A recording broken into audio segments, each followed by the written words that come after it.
कोय्यपल्ली केळप्पन नायर। केरल के नवोत्थान नायक केळप्पन केरल गांधी के नाम से जाने जाते हैं। केळप्पन केरल के प्रसिद्ध राष्ट्रवादी नेता, स्वतंत्रता सेनानी, शिक्षाविद, पत्रकार और समाज सुधारक थे। इनका जन्म 24 अगस्त 1889 को मुच्चुकुंद कोझिकोड केरल में हुआ। इनके पिता का नाम कन्नारन नायर और माता का नाम कुंजम्मा था।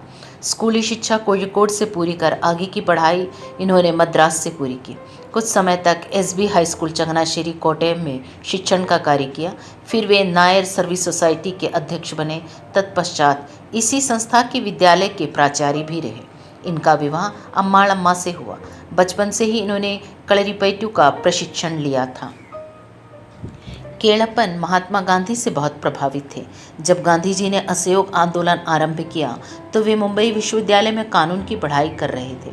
गांधी जी के आह्वान पर अपनी कानून की पढ़ाई छोड़कर आंदोलन में कूद पड़े। सन 1930 में गांधी जी के नमक सत्याग्रह का समर्थन करने के लिए पय्यनूर बीच पर पैदल यात्रा की और स्वयं नमक बनाया। इस प्रकार केळप्पन ने केरल में नमक सत्याग्रह का नेतृत्व किया।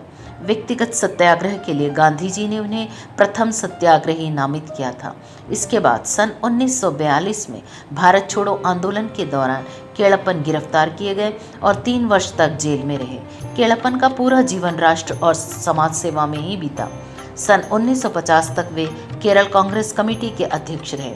इसके बाद किसान मजदूर प्रजा पार्टी से जुड़े और सन 1952 के चुनाव में पोन्नानी के लोकसभा से चुने गए। तदुपरांत अपने सक्रिय राजनैतिक जीवन को त्याग कर सर्वोदय संघ के कार्यकर्ता बनकर भूदान आंदोलन में सक्रिय बन गए। केळप्पन का योगदान मलयालम समाचार पत्र मातृभूमि के प्रकाशन में भी रहा। लंबे समय तक वे इसके संपादक बने रहे। केळप्पन ने एक तरफ समाज सुधारक के लिए जातिवाद और अस्पृश्यता के खिलाफ लड़ाई लड़ी तो दूसरी तरफ ब्रिटिश सरकार के खिलाफ लड़ाई लड़ी। मंदिर प्रवेश के वैक्यम सत्याग्रह में केळप्पन के ऊपर पुलिस की लाठी बरसी। गुरुवायूर के प्रसिद्ध कृष्ण मंदिर में दलितों के प्रवेश पर रोक थी। इसके लिए उन्होंने 10 महीनों तक सत्याग्रह का नेतृत्व किया था और अंत में भूख हड़ताल पर बैठ गए। गांधी जी के कहने पर उन्होंने अपनी भूख हड़ताल तोड़ी। इसके बाद ही मंदिर प्रवेश का नया कानून बना। स्वतंत्रता संग्राम के दौरान केळप्पन कई बार जेल गए। इनका प्रमुख योगदान शिक्षा के प्रसार, अस्पृश्यता उन्मूलन और दलितों के उद्धार में रहा। इस समूह के लिए कई छात्रावास बनाए और विद्यालय खोले गए। इनकी मृत्यु 7 अक्टूबर 1971 में कोझिकोड में हुई। केरल गांधी केळप्पन स्वदेशी आंदोलन के अग्रणी थे और खादी ग्रामोद्योग का विकास भी किया।